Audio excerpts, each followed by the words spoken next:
Go to get your game on. Go for the beers. Go for the cheers. Go for the hit and the hits.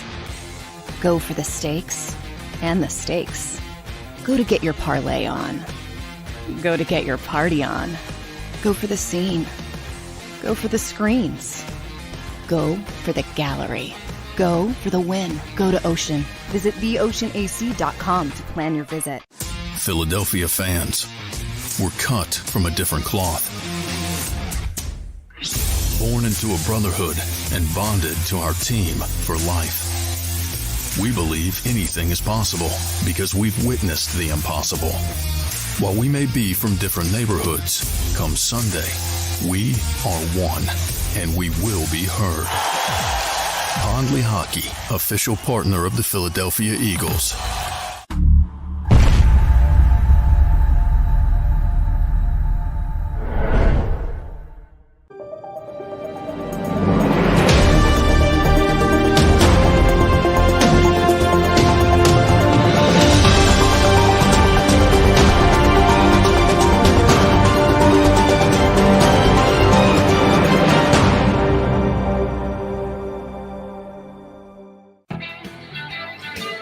Welcome to another edition of Football 24/7. He's John McMullen, and I'm your guy, Tone DeShields II. As always, appreciate you guys for coming through to the show. Smash that like button. Make sure you guys continue to stay engaged on the content. Also, make sure you guys are subscribed to JAKIB Sports. And if you guys love what John McMullen puts down on paper, make sure you guys go check him out on JAKIBsports.com. That's JAKIB Sports.com. John, man, the laundry list continues to get much longer for the Philadelphia Eagles in terms of these injuries. But before we get into that, before we get too deep into the nitty gritty, first, how are you? And then secondly, how are things at the Novocaine complex? What are the overall vibes? Big day, big roster movement day. Little surprise that Marlon Tuipulotu was put on injured reserve. Dallas Goedert, not as much as a surprise. We knew he was hurt. Tyree Jackson's back, so he was activated from the PUP list. And Linval Joseph is here. So, you know, for the people who like the big names, that's a big name. That's a former Pro Bowl player. Now he's 34 years old. I don't know how much is left in the tank, but that's, you know, that is a legitimate nose tackle, which is obviously what the Eagles need in the middle of that defensive line. Without Jordan Davis. So we'll see how that shakes out. Plus, they signed Marquise Blair to the practice squad. People might remember him because he was a second-round pick a couple years ago. So had some injury concerns. Worth a Blyer there and Janarius Robinson, they opened up his 21-day practice window, so designated him to return off injured reserve. So a lot of movement, kind of what you talked about, injuries. You know, when they were 8-0, might have jinxed this team for people who believe in jinxes, which I do not. So I'm just joking. Well, Nick Sirianni and those guys don't believe in luck. So, yeah. Yeah, they've been healthy. And all of a sudden, injuries are starting to crop up. And that's always a difficult situation. And Dallas Goedert's a big one. He's not going to be there for at least 4 weeks, 4 games. So did they give any details about Dallas Goedert's injury? Is it a shoulder separation? Is there a tear involved? What exactly, if you know, are the specifics with the injury? And did they give, obviously it's a minimum 4 weeks, but, you know, what's the max amount of time he could be gone? No, the Eagles are going to be very tight-lipped, so they're not going to give you actual, you know, hardcore. I was told it's an AC joint injury, so that's typically 4 to 6 week injury. On the more serious side, 2 to 4 on the less serious side. So obviously it's, you know, the indication that he's going to be out 4 games tells you it's on the more serious side. So I would lean towards the 4 to 6 week timetable for Dallas. The good news is it's not a season-ending injury, so that's always positive. You know, behind Dallas Goedert, we obviously know these guys aren't Dallas Goedert, right? We know Dallas Goedert is the most well-rounded tight end in the room. Probably one of the more well-rounded tight ends in the NFL in terms of catching, in terms of route running, in terms of yards after the catch, in terms of blocking, so on and so forth. He's one of the more well-rounded guys in this league. But then you have guys who are essentially a bunch of utility guys, a bunch of guys who tend to do one thing fairly well, right? Jack Stoll, he's the blocking tight end. Then you had Tyree Jackson, the big body, the athletic guy, the athletic freak who can, you're banking on his upside, his talent. You're banking on the athleticism. And then Grant Calcaterra, probably the more vertical tight end out of the group. And then you got Noah Togiai, who is kind of that tweener. He's probably a blend of all those things, if I'm not mistaken. But, what do you anticipate the Philadelphia Eagles' plan being in terms of this tight end rotation now that Dallas Goedert is going to be going for at minimum 4 weeks? You're going to see a community approach is basically how Nick Sirianni explained it, and understandable. You're not going to be able to replace Dallas Goedert with one player. So it's going to be a host of people, and it might even be different positions. It might be more Zach Pascal, Quez Watkins, more 11 personnel than 12 or 13, because you got to make do, and you can't just put in Jack Stoll and say, do what Dallas Goedert did, because it's not going to work out well. That's sort of what the Eagles did defensively with either Marvin Wilson or Marlon Tuipulotu, and said, hey, do what Jordan Davis does. Well, they can't. And that's why you're having some issues. Jack Stoll, Grant Calcaterra, Tyree Jackson, they can't do what Dallas Goedert does. So don't ask him to do that. And you got to play offense a little bit differently when you lose one of your best players. So prior to the Dallas Goedert injury, what scheme was this offense in the most? Was it 11 personnel? Was it 12? Yeah, 11. They're an 11, 65, about 65% of the time. Okay, so maybe they can't necessarily replace his production, but but from a schematic standpoint, they're not going to be doing too many things differently. No, from a formational standpoint. Or formation, excuse me. What Dallas got, why Dallas Goedert is so important, think of it this way. Typically, when you're an 11 personnel, you want to throw the ball. Well, the Eagles can run the ball out of 11. In fact, they've been statistically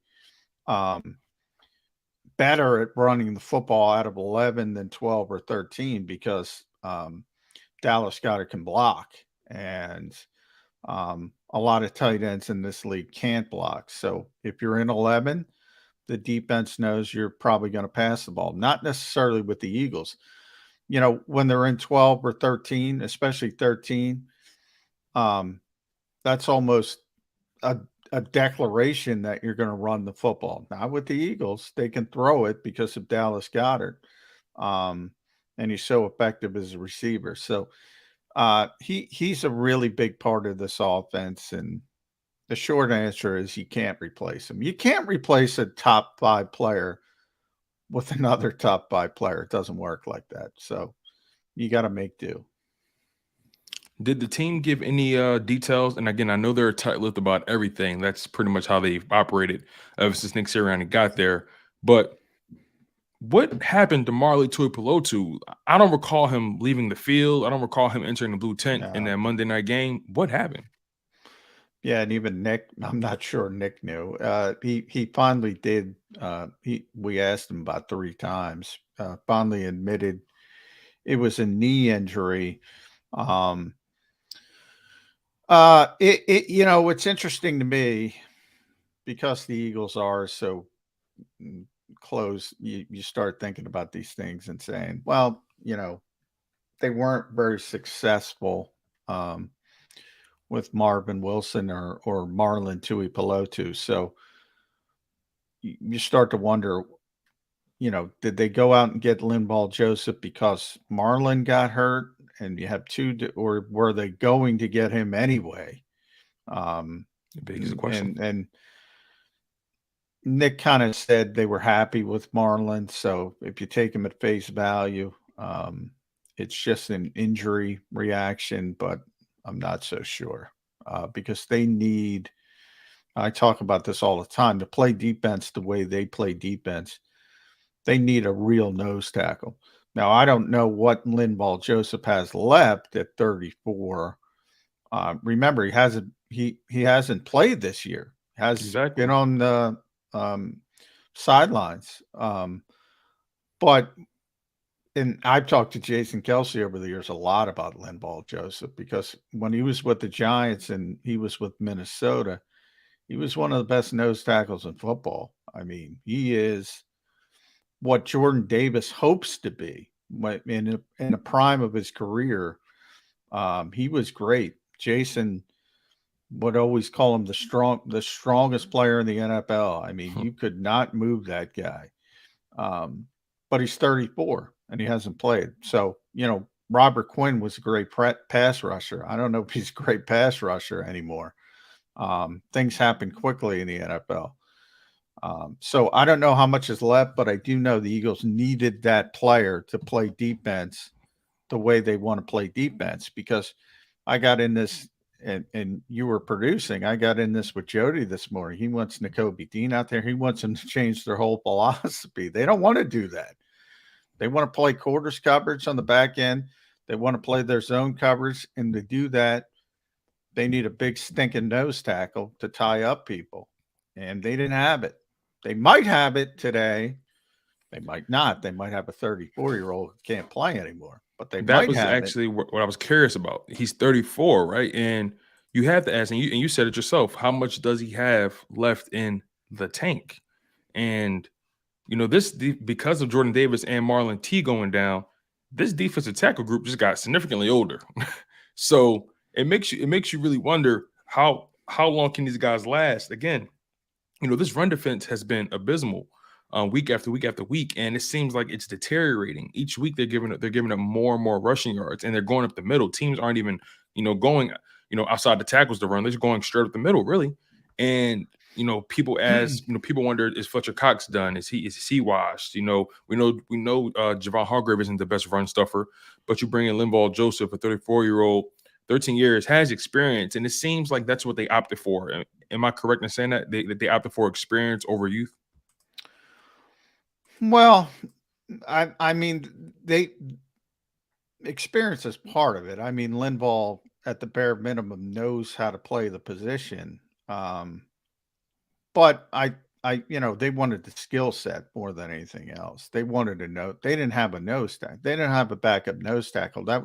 And I said it on the show this morning on Birds 365. This was Howie hasn't made a lot of mistakes, but this was a mistake. He didn't have a backup for Jordan Davis.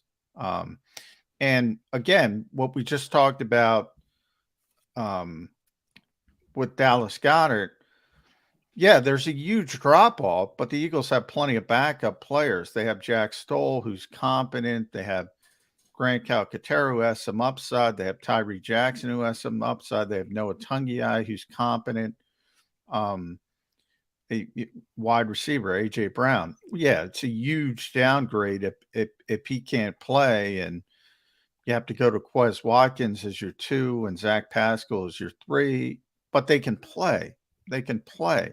Right. They didn't have a backup nose tackle. They had a bunch of guys playing out of position because people say, when this first happened, when the Jordan Davis injury first happened, I got to, we'll just play Milton Williams. They're not, Yeah, they don't play the same. They don't play the same position. For one, he's too small. Like he wouldn't even last going zero tech. And Milton's a pure 3 technique, and if anything, you move outside to play 5 on a true 3-4 defense. But even Marlon, he's not a true nose tackle. Fletcher's not a true nose tackle. Javon Hargrave's not a true nose tackle. They didn't have that player in reserve. Now, they tried to get him in Noah Ellis, who got injured in training camp as a rookie. He's a big 6'4", 350-pound guy. But he got hurt, and they never replaced him and they never got a backup for Jordan Davis. And unfortunately, Jordan Davis got hurt. So now at least they have a backup who can play nose tackle. We'll see how it works out. Do you honestly see this run defense improving? Because based on all the circumstances that we've laid out, John, my concerns continue to grow. Again, they've brought in Linval Joseph, but I just can't get over the gauntlet they're about to go through with these running backs. And all these teams that they're going to be going up against have potent rushing attacks. The Giants, the Packers, the Titans. It's something to be concerned about, especially if Jonathan Gannon isn't going to, I guess you'll say, load the box, right? That's clearly not what he wants to do. He wants to rely on his five guys on the defensive line. That's what he wants to do. But doesn't there come a point where you have to get out of your comfort zone to try to mask these weaknesses? A little bit, but I would lean more towards no. And I've been thinking about this more today because we talked about it a lot. And the Eagles have made. I talked about this with EJ Smith this morning, and we also talked about it at the NovaCare complex. Anybody can stop the run. Anybody can stop the run. The defensive football, I don't care if it's pick your running back. I don't care if it's Derrick Henry on down. Anybody can stop the run if they want to stop the run. Put 9 people in the box, you'll stop the run. It's about allocating assets. The Eagles have made this decision that the best way to get to their ultimate goal, which is a lot more than beating Washington in November, you're going to have to stop the Kansas Cities of the world. You're going to have to stop the Buffaloes of the world. And even if there's an upset in the AFC, it's likely going to be Cincinnati again, the Joe Burrows of the world, or maybe Miami with Tua and the year he's having. All of those teams. You're not seeing Washington in the Super Bowl. Not just because you're in the NFC. They're not going to make it. Any team that plays that way is not going to make it in the modern NFL. Now, if the Eagles are wrong about that, that's a different discussion. And that's a legitimate discussion. But they've made their decision. I think it's the correct one. People can disagree with it, but they're not changing the way they play defense. And the second part is that this is not the best time to say this because they're coming off the first loss.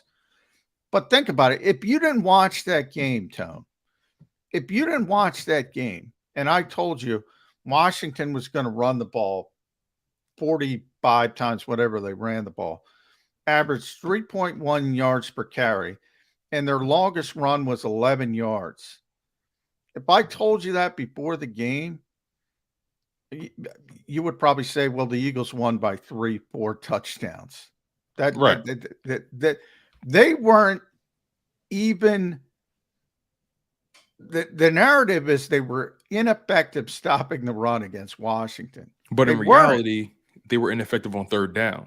They were ineffective on third down defensively, and the complementary football, the offense didn't do their job.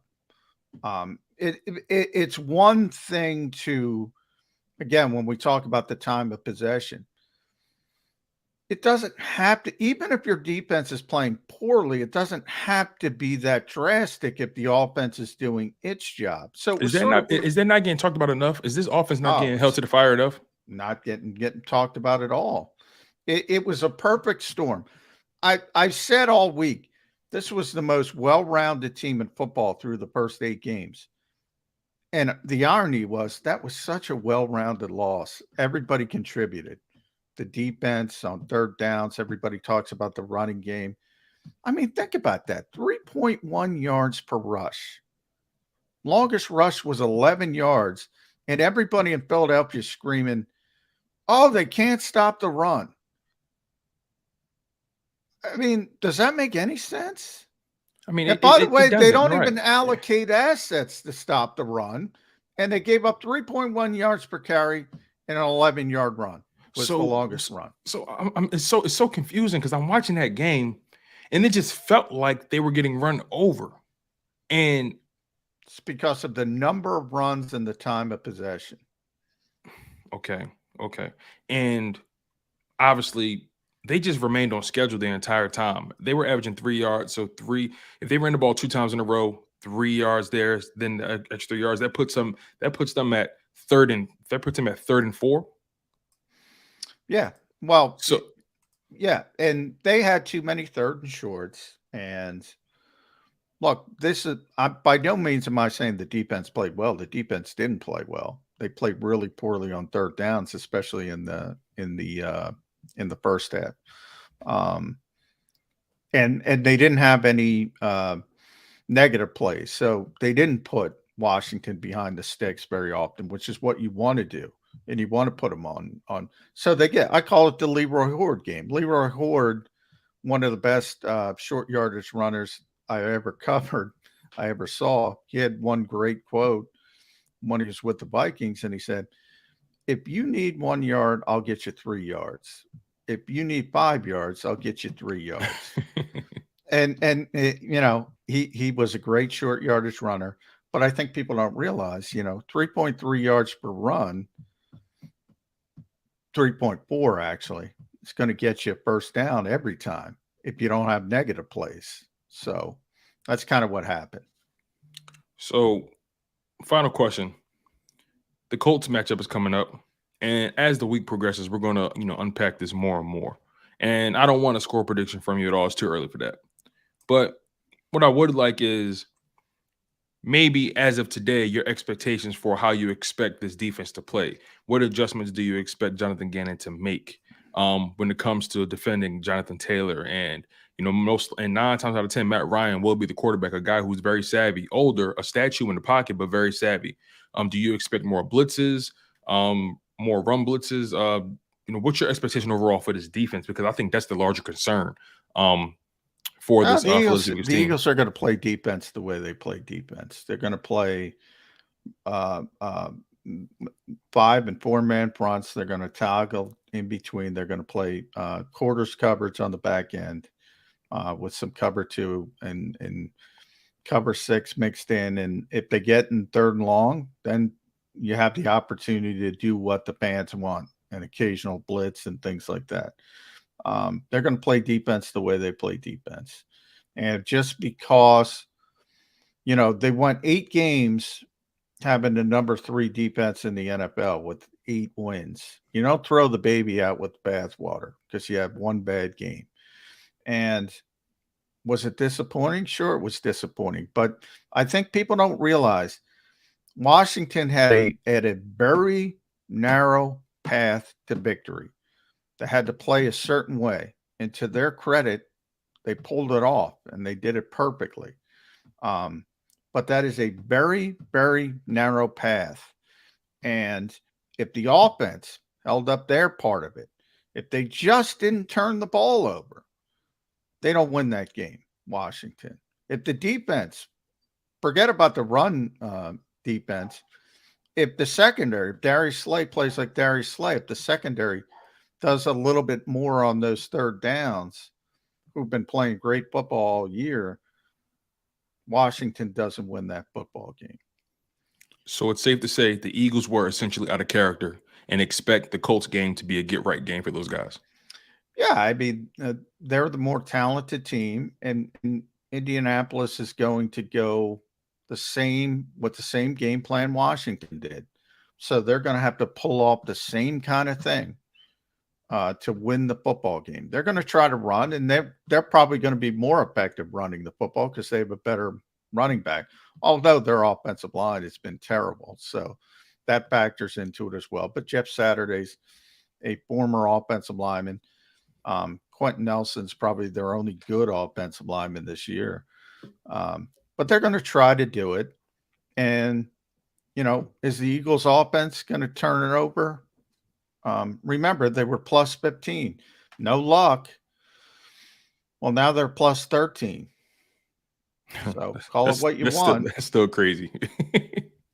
Call it what you want. But, if they turn the ball over again, they might lose. If they don't, they're going to win, no matter what the defense does. You guys heard it here first. He's John McMullen. I'm your guy, Tone DeShields II. This is Football 24/7. Look, you guys, at the end of the day, The moral of this live stream today is to not panic. Your Philadelphia Eagles are still 8-1. And as for last time I checked, that's still the best record in the NFC East. That's still the best record in the NFC because you own the tiebreaker over the Minnesota Vikings. And that's still the best record in the NFL. So, Eagles fans, even though it didn't look good, look at it like this. That Monday night game against the Washington Commanders, as John McMullen laid it out, the Washington Commanders had to play the perfect game. And it just so happens the Philadelphia Eagles laid an egg and played their worst game of the season. So chalk it up to an anomaly. And I'll leave it at that, you guys. Make sure you smash that like button. Make sure you guys continue to stay engaged and comment below on the content. And make sure you guys are subscribed to JAKIB Sports. And in addition, go check out John McMullen's writing. He gives you guys the full scoop on your Philadelphia Eagles on jakibsports.com. That's JAKIB Sports.com. Like I said, he's John McMullen, and I'm your guy, Tone DeShields II. This is Football 24/7. Take care, you guys. One love, stay humble, stay healthy, and most importantly, stay hungry.